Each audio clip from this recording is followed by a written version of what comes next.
The thing that makes us unhappy is not what's happening to us, it's what's not happening. I don't know why I'm here. So even if good things are happening and nothing bad is happening, why am I here? A good, comfortable life for no reason is the worst thing in the world.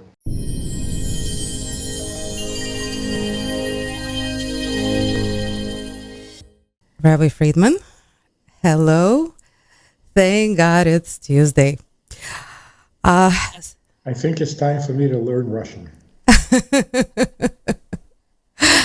And first question then, when Mashiach comes, will we speak every language, all of us? Will we be able to understand everyone in every corner of the world? That's a very good question. Well, will everybody speak Hebrew? That's the prerequisite. Everybody's going to want to study the Torah, so why study it in a translation when you can go to the original? Now, I'm sure all the languages will still exist because they serve the godly purpose, and there's no reason they should disappear. Absolutely.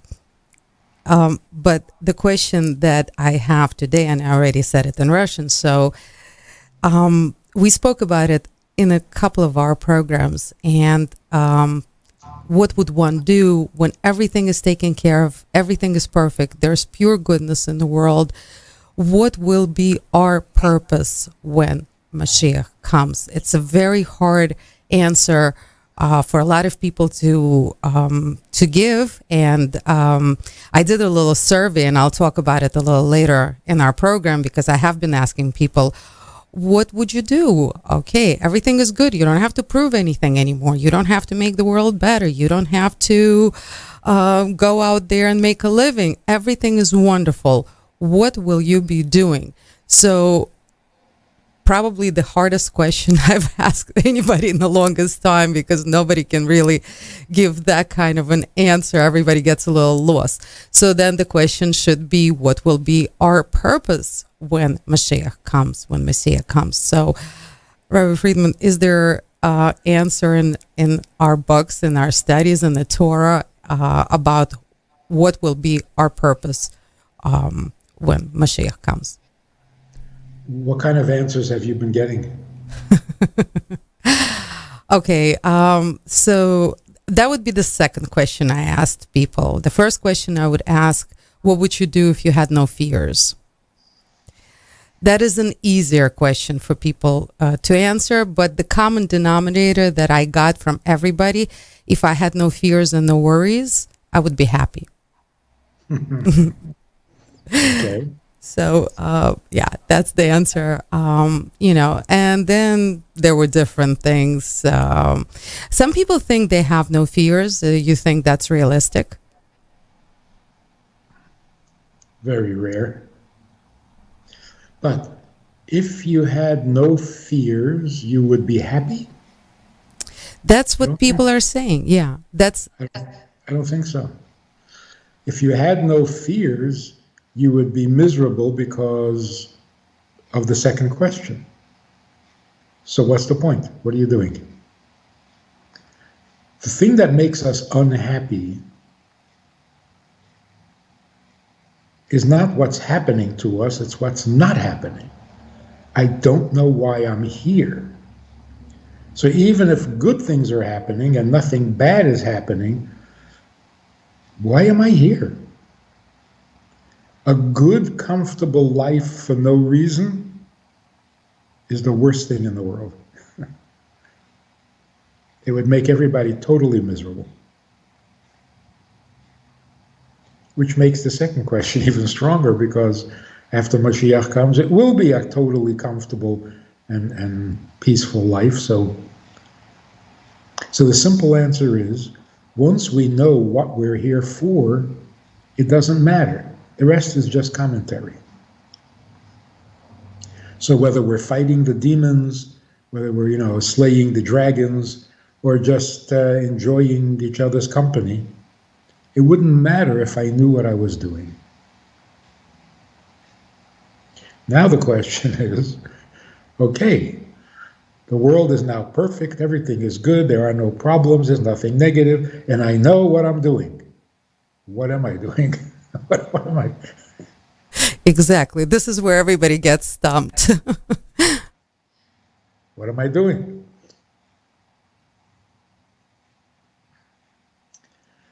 If you want a really abstract, deeply philosophical answer, which is about the best we can do right now until Mashiach comes. See, when God created the world, He created endless levels of holiness. The last few steps is where negativity gets introduced. So there are endless, infinite worlds that have no evil in them whatsoever. The evil gets introduced just in the last step, so to speak. So all the creatures of those higher worlds, what is their existence all about? Like angels. So I think this might be a little bit helpful. We know the difference between good and bad, right and wrong. Excuse me. I have to ask at this point, do we? Do we know the difference? Doesn't seem like everybody is in sync on that one. Okay, but we know that they're different, right? Good is good, bad is bad, okay.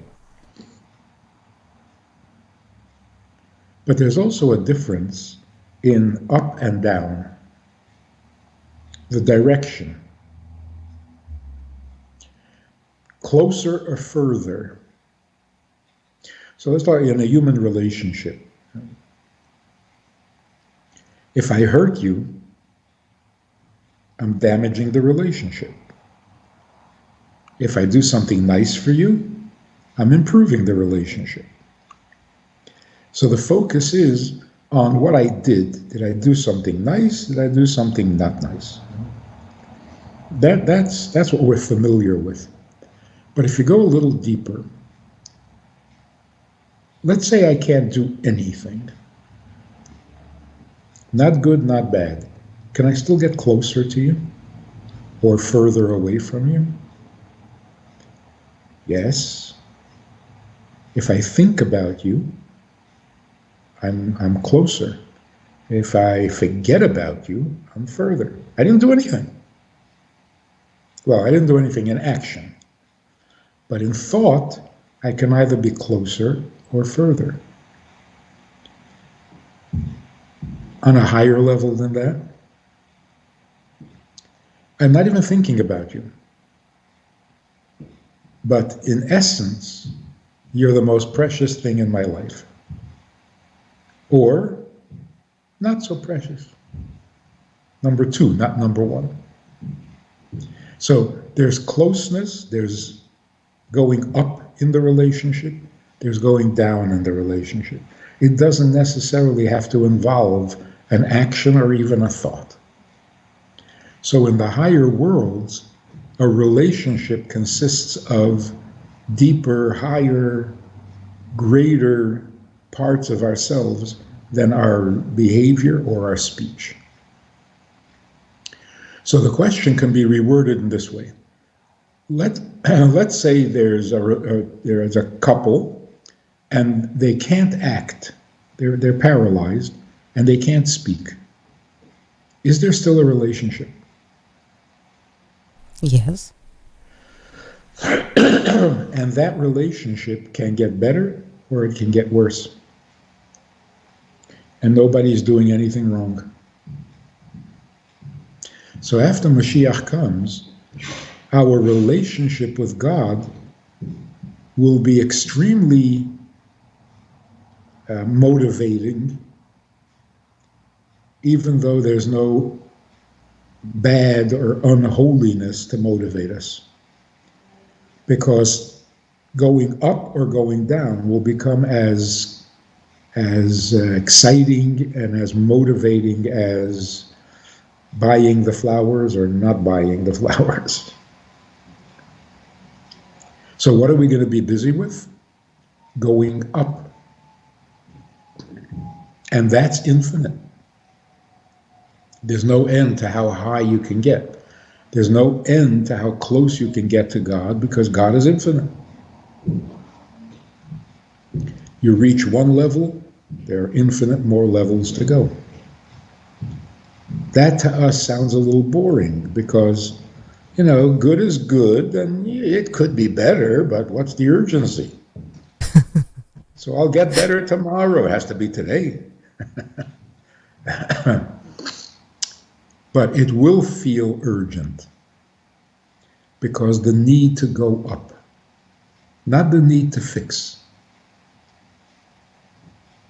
So closeness is a subject we really need to study before Mashiach comes, in our own relationships.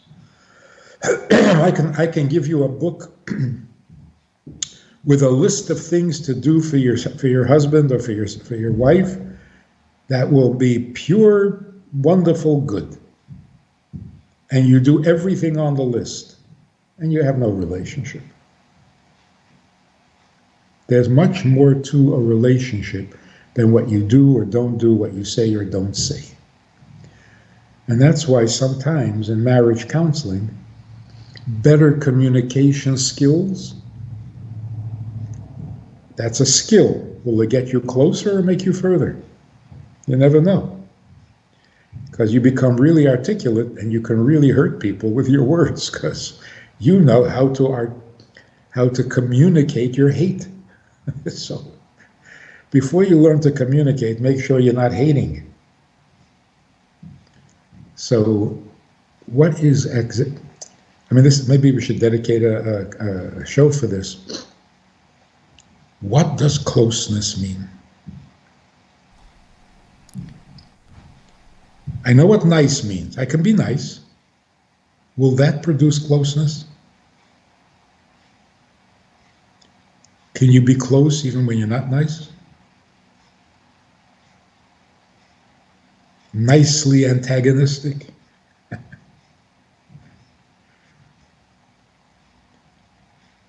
Yeah. So when Mashiach comes, the subject will be close, which means up or down. Rabbi Friedman, I don't want to miss this moment. And since we are talking about closeness, can you elaborate a little bit? Now, we will dedicate a show to it. Absolutely. It's a very important topic because we need to understand how to get closer to the ones we love, to each other, especially to God, since we're on the verge and we need to learn this skill very badly right now. But can we at least get a little taste of it without dedicating a whole show to it, so we can start thinking about it and working on it right away? Well, the way we are created, we each have our own ego, or id, or whatever it is. We are very, very conscious of ourselves, and that's a very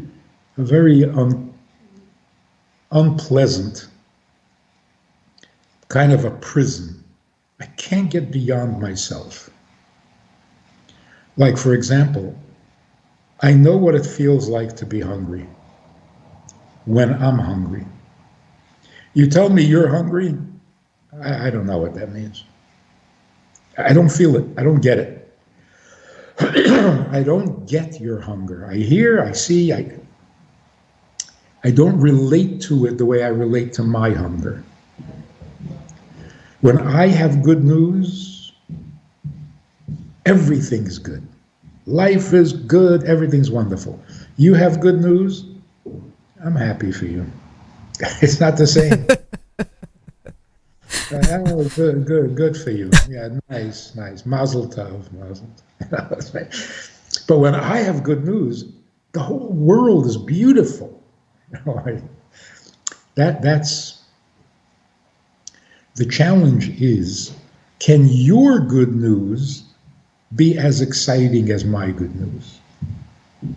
Now, can your good news be more exciting than my good news? That's closeness. Can your hunger make me as uncomfortable as my hunger? So the first question is, really, is that even possible? From where we sit today, with our egos, it doesn't even seem possible. But it is. And when it happens, it is truly magnificent. Usually it comes with many, many years of shared existence and, an elderly couple who are just absolutely inseparable.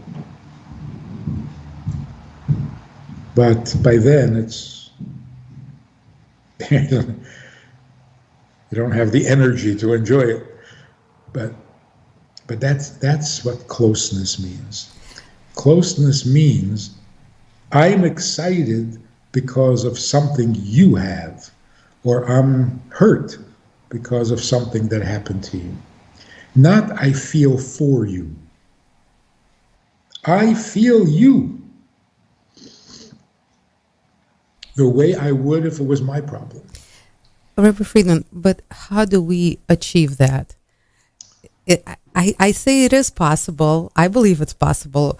But how does a person, at this stage of our lives, that as the world is today, everything we are observing and living inside of this whole situation, is it possible, and how for us now to achieve it? For us now, realistically speaking, moments. We can have moments when we truly step out of ourselves and become the other person. That's not an exaggeration. That's it does happen, but for us it's momentary. It's fleeting. We get glimpses of it, moments of it. And that's sad, because if you can have a moment of it, then obviously it's possible. So why does it only last for a minute? So we try. 2 steps. Number 1, stop taking yourself so seriously, because that kind of uses up all your empathetic energy. So if you take yourself very seriously, your pleasure and your pain, there isn't much left to feel other people's pleasure and other people's pain. So you got to loosen up. You got to release some of those energies to make it available for others. In other words, don't take yourself so seriously. Humility is a huge, huge factor. In fact, it's the whole thing. If we are totally governed by our ego, then humility is the key to life. The only escape from our ego is a little humility. And humility doesn't mean there's something wrong with me. A person convincing himself that he's bad, or he's stupid, that's not humility. That's part of self-obsession. Humility means, why do we keep talking about me? What's the point? I know what I am what I am. What are we talking about this all the time? Why am I thinking about it all the time? It doesn't deserve so much attention. That releases some energy so that you can give some away or let somebody else in. The other is developing a habit of seeing what is nice in other people. Because what we see immediately are the negative. We notice when something is off balance, out of center. We should start noticing what is good. The famous stories about the Rabbi Yitzchak of Berdichev.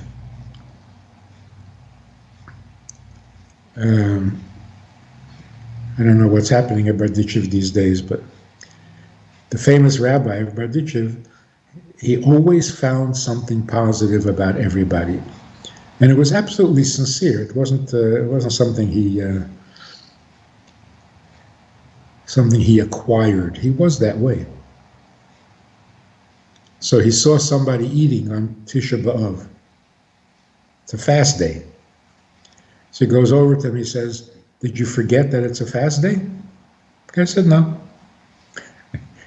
He said, "Did you forget that you're not allowed to eat?" "No." "Did a doctor tell you that your health requires that you eat and you have to?" "No." And Baticheva said, "You're amazing. You're so honest." So we can always, if we try, we can always see the positive and treasure it instead of seeing the negative and getting all excited about it.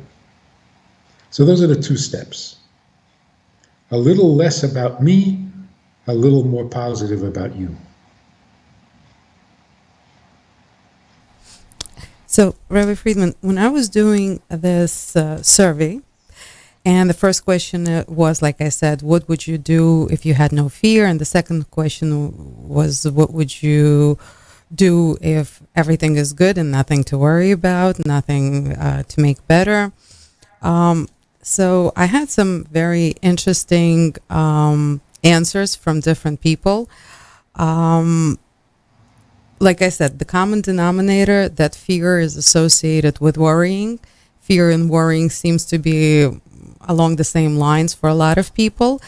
So, as I said, most of it, if there was no worrying and fear, then it would be happiness. This is the opposite. This is what it is to a lot of people, and it seems that most of the people are worried about what's going to happen, and therefore fearful of, which way, fearful of not handling everything that is coming, taking care of their lives, taking care of their business. This is where the fear and worries are, and it seems to be the same for people. It seems to be those two, like for most people, is has the same meaning. So, and then for the second question, I had very different answers. And one I really, really liked. One lady said, well, if Mashiach was here, I would pray, learn, and be grateful. So instead of constantly talking to God and asking for something, I would just be grateful for everything and switch kind of that relationship with God. Instead of being needy, just being grateful. So I thought that was kind of beautiful. A lot of people answer that they don't have, that they would spend more time with their families if Mashiach was here, that they would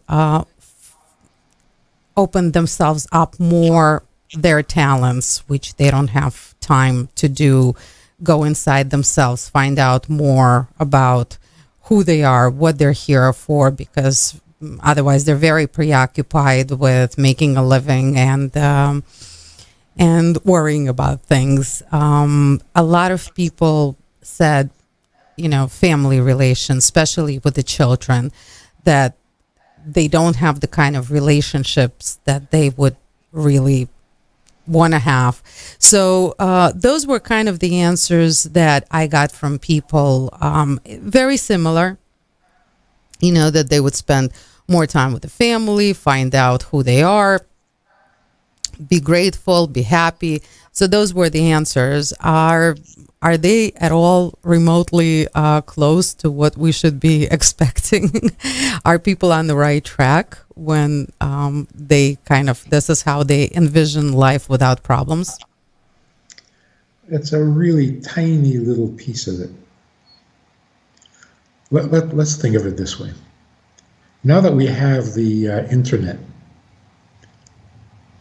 and we have access to information from all over the world, You spend a half hour listening to the news and you are severely depressed. So many problems, so much bad news. It's so overwhelming. It can paralyze you. Like, what's the point? Imagine you had that same reaction to good news. Imagine someone comes to you and says, I'm so happy because a child was born. And you say, to whom? He says, what's the difference? Can you imagine that? A child being born is such an incredible joy to the parents, to the grandparents. Beyond that, So when I say a child was born, you say, to whom? Why does it matter to whom? Because if it's somebody I know, then it'll give me a little pleasure. If I don't know him, who cares? That's got to go. You get depressed because you heard that somebody was killed in a foreign country where you have no relatives and you couldn't speak their language anyway. You never met the person, but just the fact that there's so much killing going on is so depressing. Right? You know, there's a lot of birth going on everywhere in the world. Yeah, that doesn't do anything for you. Why? Why? Why is good not good unless it's about me? Somebody I know in my neighborhood. Like even Americans. You hear that there was a terrorist attack someplace and a tourist. Oh, were there any Americans? True. And for Jews?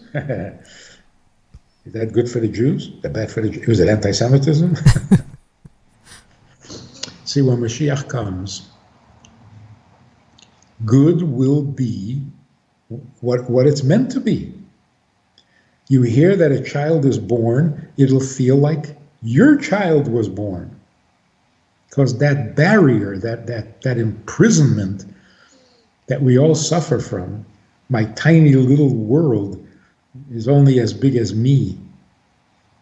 And it has to be relevant to me, and it has to, that is so, it's so unpleasant. It is so embarrassing to the human.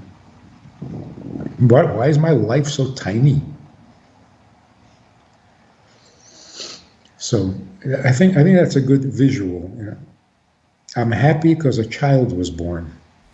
Amazing. Yeah. To you? No, not to me. Anybody you know? No, nobody I know. So it's not good. So it's not a miracle. It's not wonderful. You know it is because it happened to you.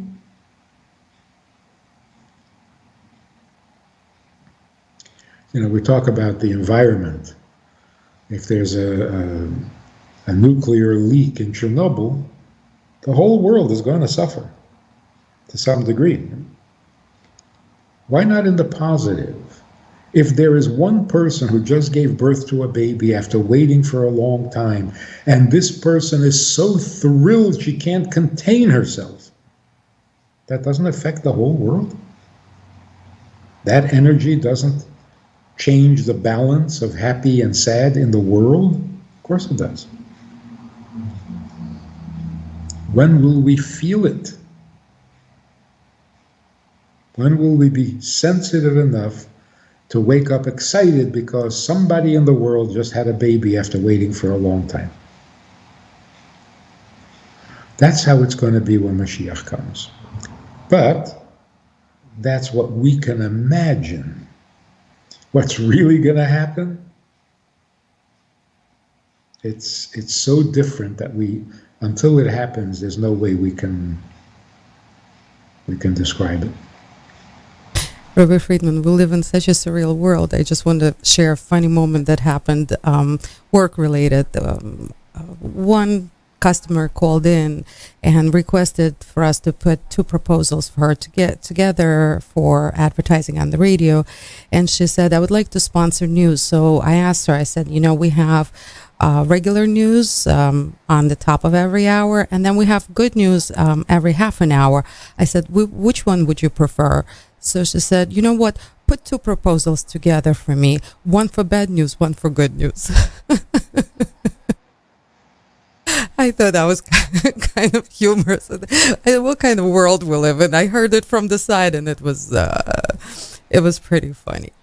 Rabbi Friedman, but interestingly enough, that people want to get more in touch with themselves. To them, when Mashiach comes, they will have more time. What they're relating this to is that they will have more time for themselves, not necessarily for selfish reason, but for self-discovery, for self-education, for time with family. So this is something you're saying that we should be opposite. So it's not going to be more. It's not going to be all about that. Will not be important anymore to knowing who you are as an individual. You're saying that everything will become more integrated?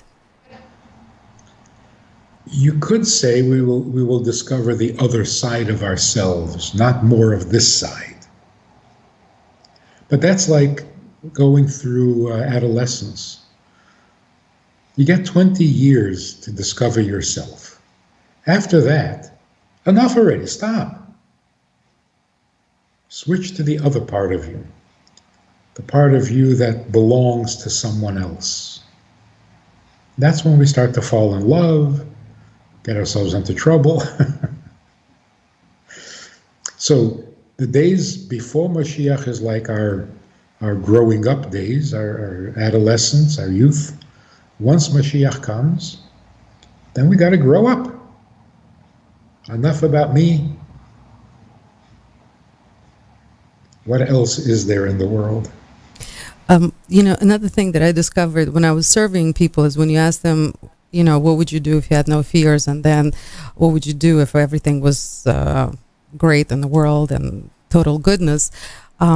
It's interesting. When they answer both these questions, it's a perfect individual prayer, because obviously they identify the fears and sort of go beyond them, and then they picture themselves in the perfect environment. So everybody I spoke to, at the end, I did say, well, may your prayers be answered.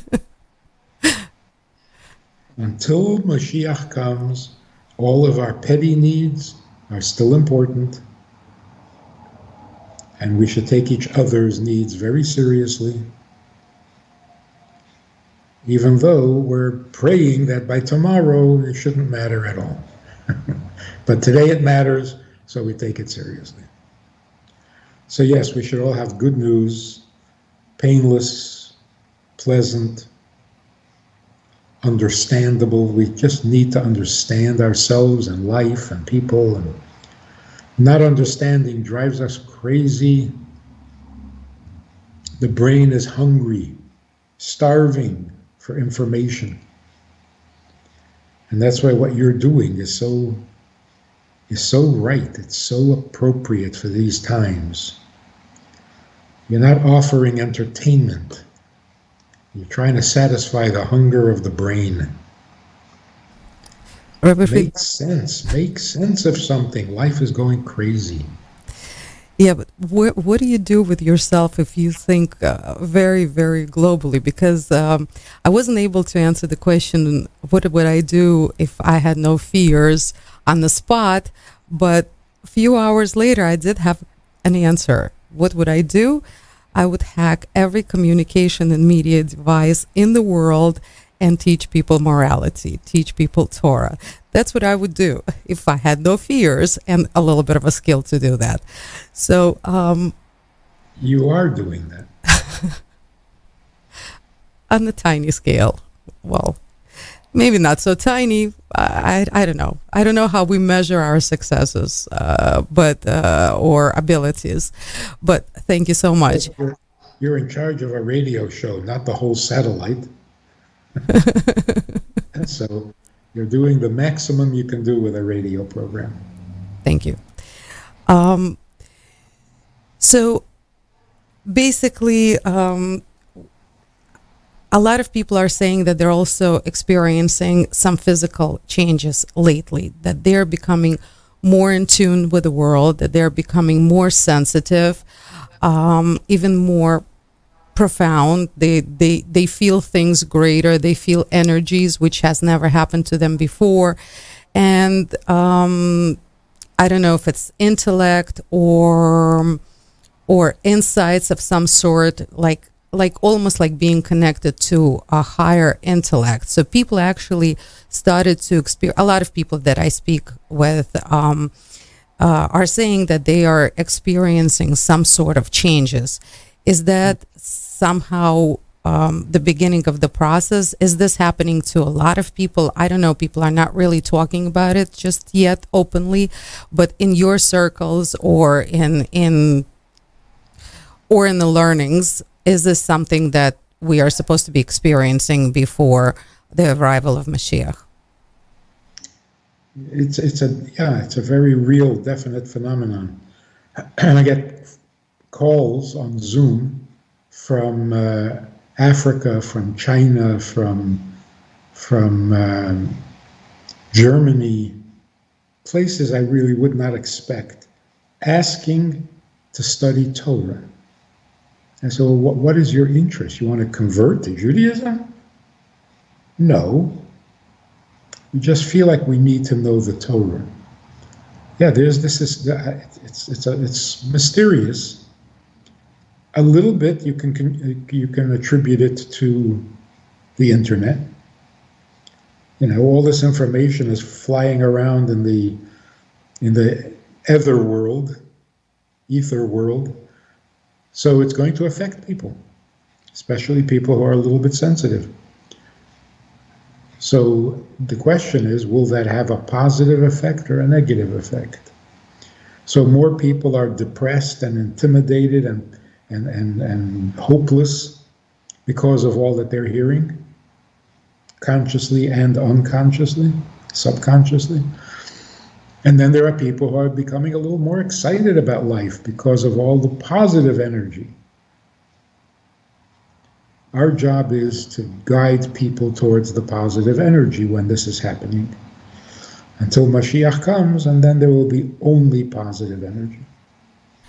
Rabbi Friedman, we have time for one more question, if you don't mind. Also, what I've noticed when I was speaking to people, when they're saying, I'd like to learn more something or other, or I'd like to spend time more with the family, I'd like to be nicer to the people around me. Aren't those things attainable even here and now? And then the question would be, if this is something people envision when Mashiach comes already, by doing certain things now, is it possible to quicken the process, to to speed things up, and as far as coming of Mashiach is concerned? Absolutely. We expand our universe. We try to do it all the time. To expand my existence, my world, means to let you into my world. Now my world is bigger. It used to be just me, one person, now it's two people. So I have a bigger universe, 100% increase. But what does it mean to let you into my universe? My universe means, reducing it down to simple, my universe means my hunger and my joy. Your hunger and your joy is not part of my universe. Bringing you into my universe means, yes, your joy and your hunger are now part of my experience. If I do that with 3 people, 10 people, 30 people, I'm an amazing human being. But it's just 30 people. That's because Mashiach is not here. So I guess we could say that once Mashiach is here, Every human being will be in my universe. That's big. Huge. So every birth, every happy occasion, every smile will be mine. That's a little overwhelming. Will we be happy, or will we be ecstatic? We'll be out of our minds with positivity. But that is a more practical way of judging our progress. Your world is bigger because there are others in it. How many? How many people are in your universe because their pain is your pain and their joy is your joy?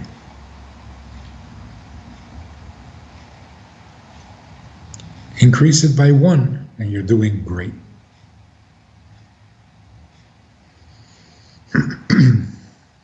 Rabbi Friedman, amazing, amazing. I mean, I feel like every program we have, we move just a step higher. Just what you're saying today, that this concept today of feeling what other people are feeling everywhere, and to be happy, just to be happy for good news, not for personal good news, but for good news. It's just amazing, and it's something that we have to take inside ourselves and live with, and hopefully develop way before Mashiach gets here. So we're greatly prepared for his arrival. Rabbi Friedman, thank you so much. Thank you for this time that you give us. Thank you for the light, for the positivity that you give every day to so many, and this is priceless.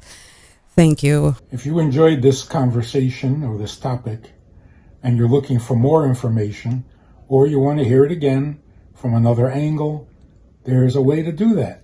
And that is in this book. It's all there. Order it from Amazon.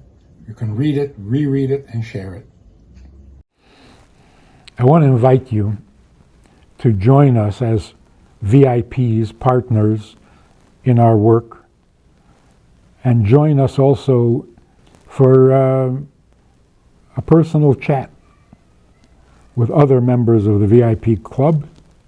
We talk about many things. There's an opportunity to ask, to respond, to make a comment, to meet the other supporters. And together we can really make a difference in Jewish life and in life in general. So join us. It's goodtoknow.org. Log in, call, make contact, and join us with the VIPs.